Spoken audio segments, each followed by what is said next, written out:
Well, everyone agrees the bridge is really old, but does that mean it should be demolished or preserved forever? This is all happening on the border of Cumberland and York counties. Seth Kaplan is there. He joins us live with more on this story. Good afternoon to you, Seth. Good afternoon to you, James, and welcome back. So glad to have you back with us. Yeah, look, this is the bridge. As you can see, no cars are allowed to come across it anymore. That's why we can stand in the middle of the road here safely and not have to worry. But the wrought iron bridge is so old that back when it was new, there were no cars. Horses and cows crossed the bridge. Eventually, it failed an inspection, which is why there are no cars now. Leaders said it could cost almost $3 million to fix, but others say that vastly overestimates the difficulty and expense. We have a proposal for $1,050,000 to rebuild, fully, disassemble, rehabilitate it in the shop, and then bring it back. And it would be for vehicular use, which, we get more tax dollars back for vehicular use.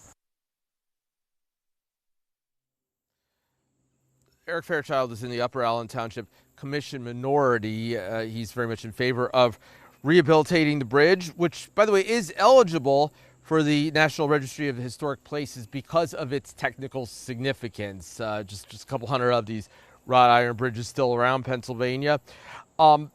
Fairchild says it seemed as if nothing was going to happen originally until the middle of next year, and then suddenly they realized at a meeting earlier this month that this might happen even sooner. He doesn't understand what the rush is. I can tell you one property owner near here did talk before the commission saying that ever since cars stopped crossing the bridge, that people started loitering on it and doing other unpleasant things. So there are folks who say the one thing it shouldn't be is what it is right now, either fix it entirely for cars or do away with the bridge.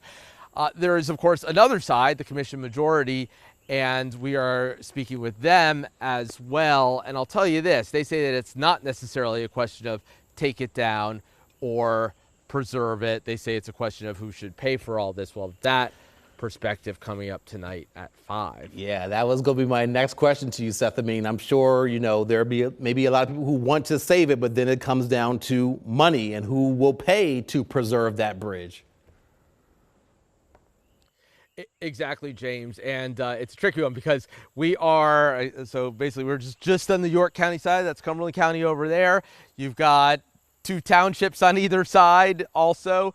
And so a lot of stakeholders with this bridge here. And so, yes, that often is who these questions, what these questions come down to. Not just, do you want the bridge or not, but who's going to pay. And don't forget that demolishing the bridge costs money too. So it's not a question of it's not as if that's free either. And that's what supporters of preservation say. They say, by the time you're spending all the money on that, might as well fix the bridge.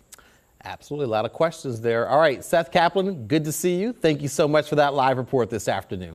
Hi, I'm Eric Finkenbinder from ABC 27. We're excited to announce the new ABC 27 News Plus app. Live stream newscasts or watch content on demand. This is different than the ABC 27 app on your smartphone.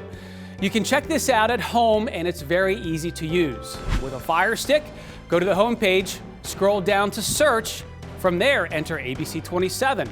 Move over to the apps and there we are. Click the icon and install. It's just that easy.